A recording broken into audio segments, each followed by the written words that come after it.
September's here, and should we start again? No, we'll keep it. The new season of Marvel Snap is coming out, Visions of the Future. Now, what does this mean? We've been looking at the data mines, and there are synthezoids coming to Marvel Snap. So we're going to take a look at all of the new cards that are coming out there, whether it be a robo-dog, whether it be cost cheating, destroy cards, hand buffs. There's a bunch of different things, and it's not a very cohesive season. Sometimes we get a lot of move focus cards or a lot of that.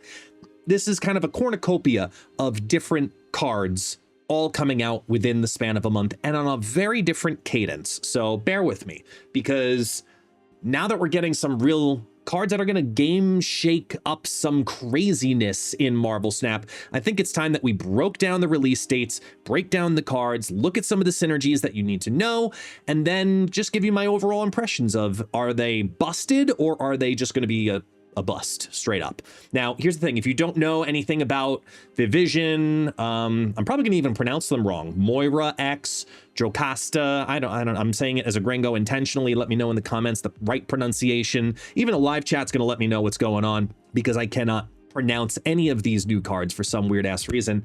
If you stick with me by the end of the video, I promise, not only will you know what you need to know about when they're coming out, but more importantly, going to give you some core deck building staples to decide if the card is also going to be right for you. So let's go on in. Let's take a look. I'll press this little button here. Ta-da! Right? And let's look at the season pass first. Now, this is Viv Vision.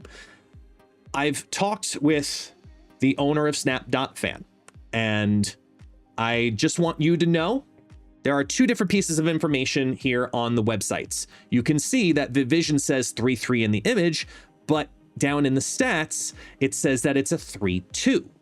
I have confirmed that the inside stats about the card is that it will release at a 3-2.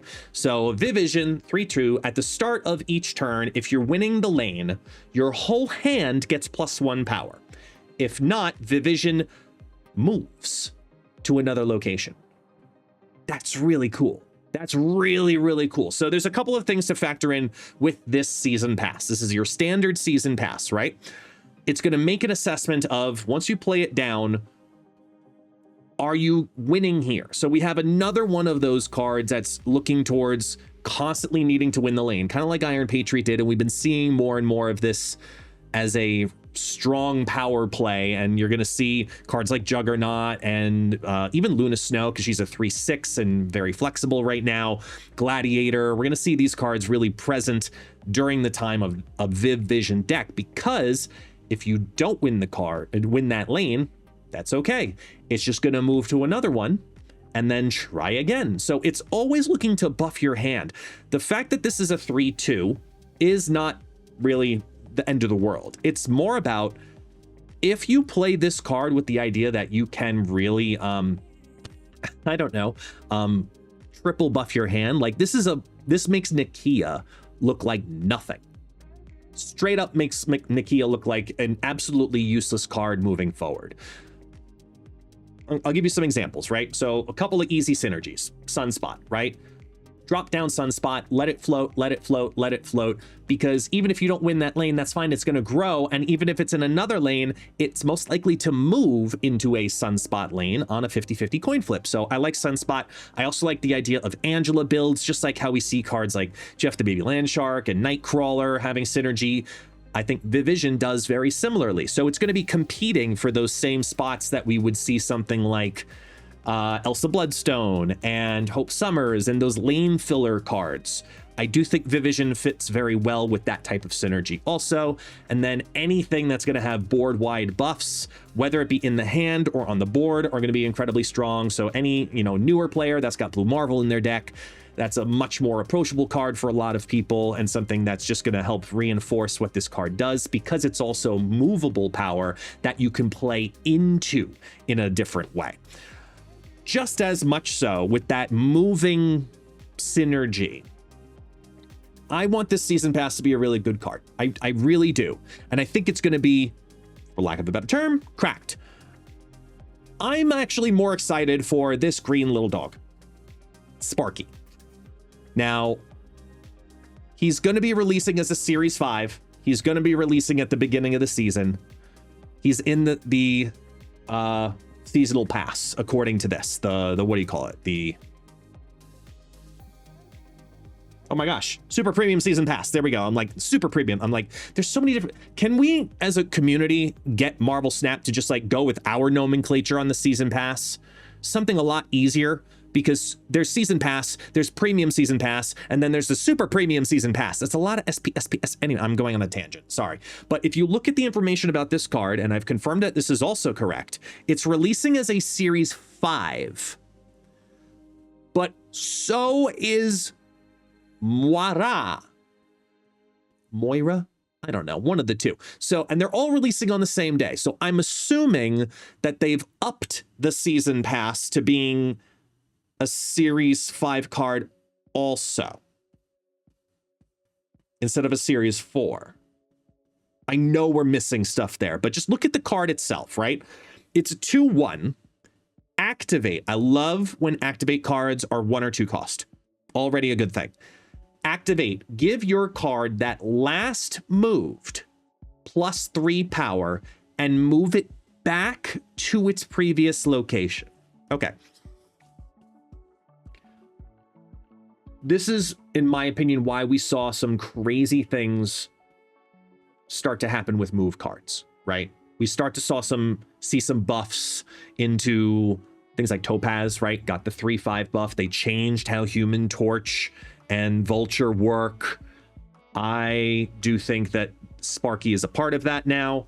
And I also believe that this card alone might have been the final missing piece to making move decks viable in Upper Infinite. I really truly believe that. I think that this is officially a competitive deck if you own this card. Whether you get it right from the very beginning or you wait a month and then it's in the packs, like whatever it is, this is a card you're going to need in every single move deck. Because just like how Aranya allows you that delay to decide what to do, so does this. And it has targeting. The targeting is the biggest thing on this. Knowing that it's going to put a card back where it came from. Insert Mike Wazowski meme. Like, this is a huge piece to this card. Huge piece. Think about it. If you've got something even like a multiple man, which is not typically respected as a move card, this is going to turn it into a 6-power multiple man and move it back automatically. Huge win right off the bat, right? Huge win. Then, of course, you've got, you know, Vision and Jeff and Nightcrawler, right? The card, and even Nocturne. Those cards that can move once or just move to get the +3 power because of this, and then it moves it back anyway.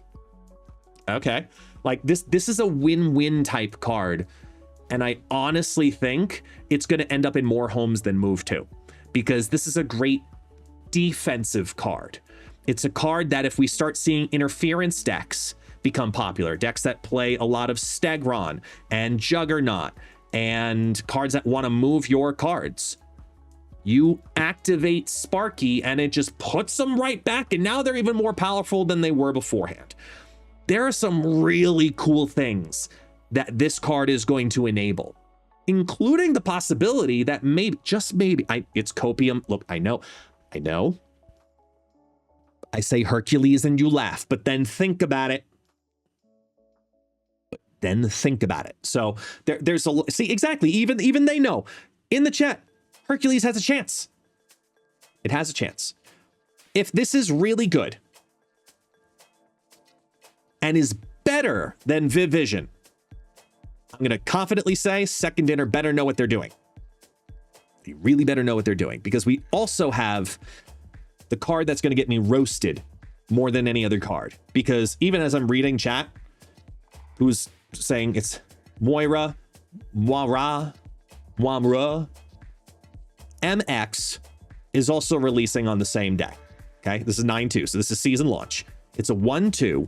When this is destroyed, get a copy of your opening hand. Okay, so it's another 1-cost destroy card. Got it. One of the things that Destroy consistently suffers from is not enough activators. And you're always playing that game in your Destroy deck of which cards do you want to activate when, right? You want your Carnage, you want to hold it for the final big moves. You want your Venom to get multiple Venoms to happen at different times. Like, there's a lot of things that this card loves about that from a destroying synergetic point of view. So sure, play X23, Deathlock, all that, the normal combinations. But the other piece of this is get a copy.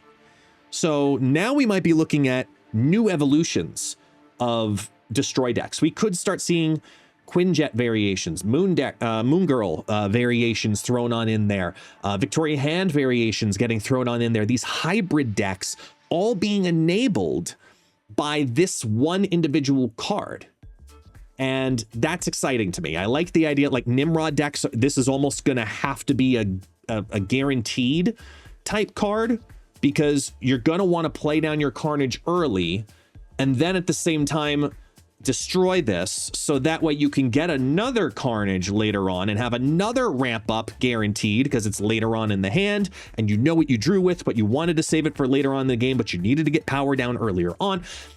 I think this is going to open up a whole new archetype of hybrid destroy packages all by itself. And don't forget, you know, it's also adding cards to your hand. So I don't know, is there like collector copium mixed into here? But either way, all three of these cards are scheduled to release, according to the data mines, on the 2nd. So season launch. I'm very curious to see which one does best out of the three for the Series 5 cards, because, and wait, there's more. Once again, we're also getting Series 4s. So I know nothing about this character, and I love him. I love him. I think this is fantastic. I think this is awesome. Awesome Andy. Plain and simple. He's a 2/1. Activate him when you want, and just give one of your cards at each other location +2 power. I love him. I think this is the card that makes the little element of Herbie consistent. It makes Toxie-Doxie's downside go away. And I 100% expect this card to see a lot of play. I do. I really do. I think that if you're playing a Zoo deck, this is a kind of card you want, because it's widespread power. This might have been something that was in creation even when they buffed Mr. Fantastic a few months ago. They might have been thinking about, well, this card's about to come up here anyway, so all right, sure, why not? Like, any card that gives power to specific cards at other locations is always going to end up in a good synergy for pre-existing decks, like Zoo, like, you know, Nomura likes that style. I think that this is just an incredible plug and play card, and it's easy power. It's just simple, easy power, especially if you do something like activate it early. Like, imagine this in a destroy deck.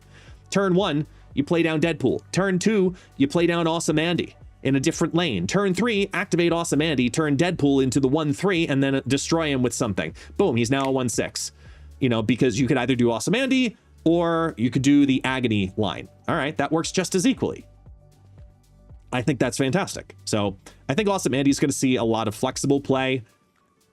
I don't think he's going to have a dedicated home, but I do think that he's a fun, flexible card. Now, the last card to release, I was like, is it this one or the next one? Yep. This one is Omega Sentinel. Omega Sentinel looks like it's going to be another Series 4. So once again, we're getting potentially 2 Series 4 cards releasing at season launch. Omega Sentinel, activate for 3. Afflict the highest power enemy card with 7 power removed off of it. So, okay, couple of things about this card. Number one, this is Better Claw. In my opinion, this is Better Claw because you can play this on either 4 or 5 and you're fine, right? Secondly, Afflict is better than powering up the lane in almost every situation, minus Iron Man. If you're playing the ongoing decks, sure, it's like minus Iron Man and that's about it. But I don't know outside of that. A card that has Afflict on it is going to be great, right? You're going to enable other synergies. You're going to reduce down the value of your Evolved Abomination. You're going to be able to play this and then it will also get hit by your Diamondback. And it's specifically taking the top off of the highest power card. So it could be same lane, it could be different lanes. That's great. Like, I mean, golf clap on that. That's absolutely fantastic. I think that this is a very, very good card. The only downside to it is that it's a 4-cost activate. I said it earlier in the video too. I like activates that are 1 cost and 2 costs. 3 costs is a little hazy sometimes, and then 4 costs, we're really getting dangerous here. We see what happens with Symbiote Spider-Man. We see what happens with Fan Fei. This very much so can fall into the same trap. However, when this hits, this is really good power. Really good power. I expect it to underperform and then go to a 4/4 and then just be a staple in Affliction decks. I really do, because it's a 4/10 in total power, specifically targeting the highest power card on the board. Fun card. I'm a fan of this one. I'm struggling with this one. This is Bastion. Okay, Bastion. Hear me out here. 4/3. This is the Series 5 of the following week. So it's releasing on September 9th. Everything else is supposed to release, according to the data mines, on season launch. This is now moving into the future. On September 9th, 4/3 on reveal, add copies of your other cards here to your hand, and then set their costs and power to 2 cost and 3 power. Okay. A lot of people are going to go, yo, Cerebro 3, yay, great. Okay, cool. And it literally just happened in the chat. I don't see that necessarily as the best home for this. I see cards being added back into your hands, so you're looking at ramp up things like Collector. You're adding copies, so you're looking at Victoria Hand. I like this actually with Terrax a lot. I think that with Terrax decks, it can turn a downside possibly into a powered up upside, because now you can look at Darkhawk plus Devil Dino decks because you're filling your hand on the final turn with up to 3 cards. I think that that's great. Now, it would make a lot more sense if you could do something like an Iron Man, but the curve to make that happen is so you either need to ramp out the Iron Man, play this on 5, which never feels good to play a 4/3 on turn 5, except for what, like Shang-Chi, and then maybe get something cool on turn 6. I think you're working too hard there. I think this is more about specifically targeting 3-cost cards and making better versions of those 3-cost cards come back into your hand. That's what I think is truly happening here. For example, Squirrel Girl turn 1. Sure. Then we've got Mr. Fantastic. Wait, that's not the one I was thinking of. Hang on. I didn't mean to say Mr. Shh. Quiet. Quiet. Ironheart. Quiet. I was like, who adds the +3 to 2 things? Sorry, that's locations versus this. It's been a long day and I haven't had coffee in a week, so bear with me. So then you play Ironheart and then you get another Ironheart back in your hand for 2/3. All right, I'm not complaining about that. You know, there's little cheeky things that are going to happen with this card. Do I expect it to be OP? No. But I do think there's some stuff here that's going to make people think outside the box. This might end up being a busted card because of one specific synergy type thing. Like, think about this. What cards do you play on turn 3 that are lower than 3 power that you feel good about? Honestly, that are lower than 3 power that you feel good about. Negasonic Teenage Warhead? Maybe? Maybe a couple of other random ones at times? I don't know. But I don't think you want to... this is a card you want to basically almost always play on turn 4. Almost always. So, I don't know. I'm on the fence about liking this card, but we'll see what we can do with it. Moving on, we have another Human Torch! Now it's a race between the Ghost Riders and the Human Torches for who has the most different variations of the same idea. We're getting another one. So September 16th, Hammond Human Torch now is coming out. He's a 1/2 at the start of each turn. So not end of turn. At the start of each turn, +1 power for each bonus energy you have. So let's make something very clear about this. Bonus energy means outside of what you have set as your energy for that turn. So organically, of course, you have 1 energy on turn 1, 2 on 2, etc. If you get bonus energy, that's something via a mechanic like Luna Snow gives you +1. Psylocke gives you +1. Putting cards on Hope Summers gives you +1. Setting your energy is different. So it will not work with the crazy things that happen with the Fallen one. So you can't do the 20 power Fallen one. Be careful with that. It was the first thing I thought of, and then I read it again. I'm like, no, that's not going to work. So every little bit of extra energy is going to be great. And I like that this card is leaning into that, because ramp mechanics are consistently fun in Marvel Snap. We all like to play a card that is supposed to be played on 5, playing it down on 4, or a card that's supposed to be played on 6, playing it down on 5. We like those mechanics as a player, generally speaking, in Marvel Snap. Not about energy cheat, but more about focusing on getting yourself extra energy. And with the existence of Mobius and Mobius, people are leaning more into that mechanic anyway. So Wiccan's incredibly popular. We're going to see the rise of Herbie once again with this kind of stuff. It's going to be a good card. I think there's no question here in my mind that as a 1/2, especially if you get it for multiple turns, this is going to scale stupid high. I think it's great. I think, you know, the Sunspot She-Hulk decks are going to love this. Electro Ramp decks are going to love this. There's only good things, really. There's really only good things with this card. Plain and simple. Yeah, and you guys are even talking about it here in chat. I think it works with Arishem too. I have to reread Arishem because y'all know I don't play Arishem. I don't remember if it adds +1 energy or if it sets your max energy to a higher number. So I'll have to reread it again, but let me know in the comments down below. Now let's move on to Danger. Danger is an event card. It says a limited time event on the 18th. So we've got the Human Torch coming out on the 16th, so that's Tuesday. And then we've got a limited time event of some kind on the 18th. Danger, 4/6 activate. Again, you guys know how I feel about 4/6 activates typically, but read this one. Destroy an enemy card here with less power. Really? Just destroy something? Straight up destroy something? Guaranteed to be an enemy card every time. Okay, let's add power to it. Let's make it a 4/8. You know, put on a little extra power here. All right. Like, seriously? And this is a series 4? If it's a limited time game mode card, right? Like, are you serious? This is going to be such a good card. This is going to be a card you need to go after, in my opinion. Absolutely, you need to go after this card. Like,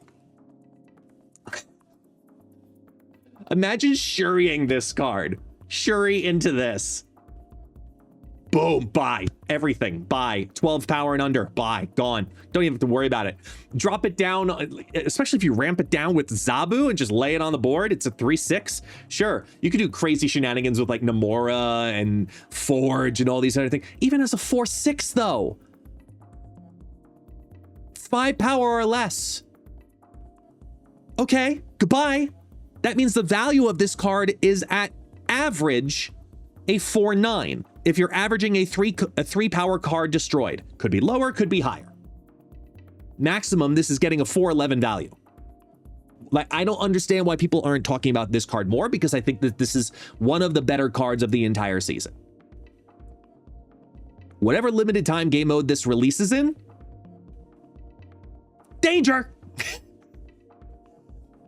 Grind it. Get it to happen, damn it. All right, let's talk about one of the cards that I hear a lot of people talking about. Like, a lot of people talking about. Warlock, okay? This one releases on the 23rd. So now we're back to the normal cadence. This is your next Series 5. Activate 3/3. For each unspent energy, give a card in your hand -1 cost. Are you fucking kidding me? Like, this is insane.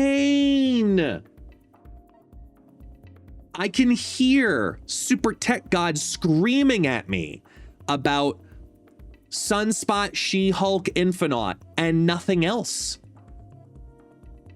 This is gonna be nuts. Absolutely nuts. You know what else I really like on this? Like, just as much, it's a catch-up mechanic for Mr. Negative. Hear me out. This makes Mr. Negative better than Esme Cuckoo will. I'm not even kidding you. Because if you play this down and you don't get your Mr. Negative, all right, go ahead. Skip turn 4. That's fine. I'm just going to reduce down 4 costs out of your hand with all the stuff that you're hanging on to. No problem. Boom, boom, boom, boom, boom, boom, boom. Sure, you're going to get Mobius. It's going to happen. Yeah, I see you, chat, okay? It's going to happen. That's fine. Those games you lose. It is what it is. Mobius is not very relevant in the meta. It will be in the week that this releases, but the week after that, this is going to be a stupid good card. This is going to be a stupid good card. I think that it's going to find a permanent home in so many different decks. Those energy float decks like High Evolutionary, absolutely love this card. You want to really go crazy with it? Sure. Give yourself an extra turn as well. I like this. I like this card a lot. It's a really, really, really, really, really fun card. Next up, Jocasta. I don't know how we say it. Is it Jocasta? I sound like a white guy. Like Jocasta? Like, I know I'm a white. Shush, people. I know I'm white, but the Brazilian Portuguese in me wants to read it as Jocasta, but like, I say it with Italian hands too, but either way. Something else about this card that's important. If you take a look here on snap.fan, you'll also see in the card image, it's 3/4, but down below, again, it is a 3/3. Once again, also have this confirmed that it is a 3/3, not a 3/4. As it shows on the image, I've already let the owner know they're going to update the images relatively soon, but at the time of filming this, at least you should know that much. So 3/3, activate. Immediately activate your other cards here without using up their activate abilities. So I have so many questions about this card that I'm really only going to learn by playing it. For example, how does Symbiote Spider-Man work with this? Seriously? Like, is it going to absorb 2 cards? Are you really? That's just weird.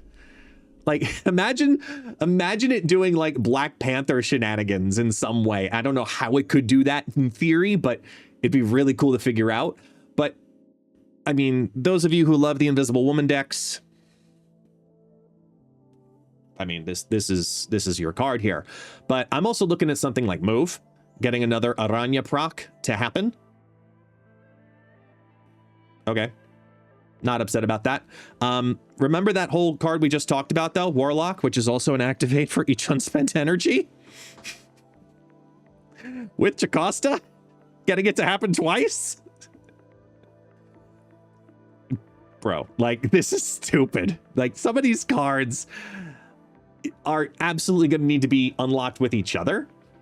But, man, if they ever brought back Grand Arena with Herbie in the way that he was again, could you imagine Herbie doing that shenanigan twice? Like, this is just stupid. This is just so stupid. And I love it. I absolutely love it. I think there's so many crazy synergies. And the fact that this whole season, right? You got Warlock, who's an activate. You got Danger, who's an activate.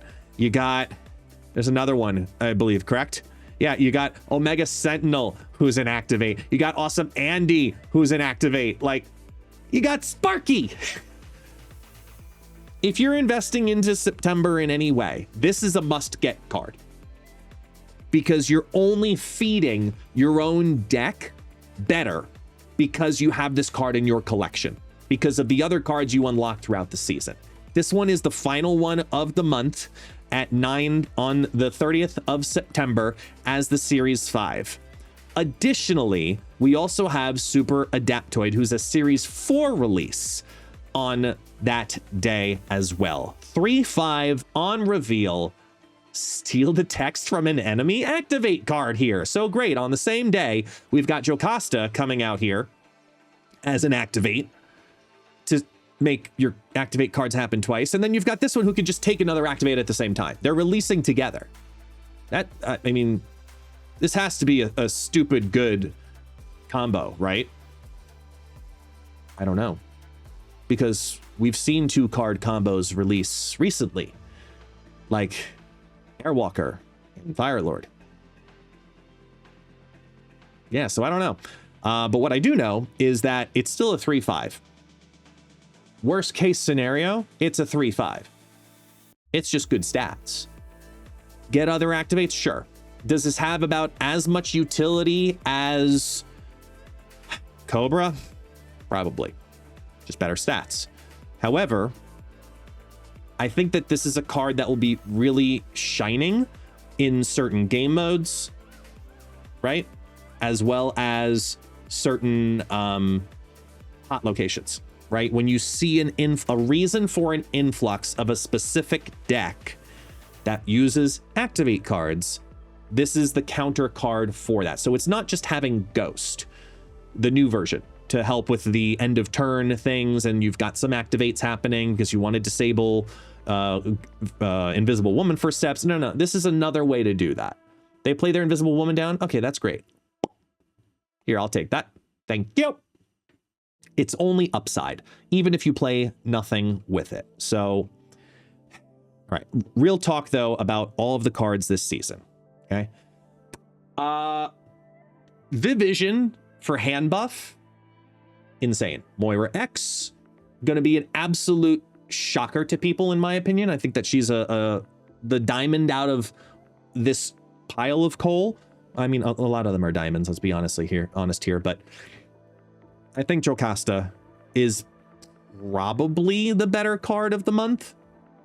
Probably. If not, it's going to be Warlock. But either way, you let me know what you think. This is just a preview. Again, this is all based on the Snap.fan data mines and the information I've been able to get confirmed about the data mines.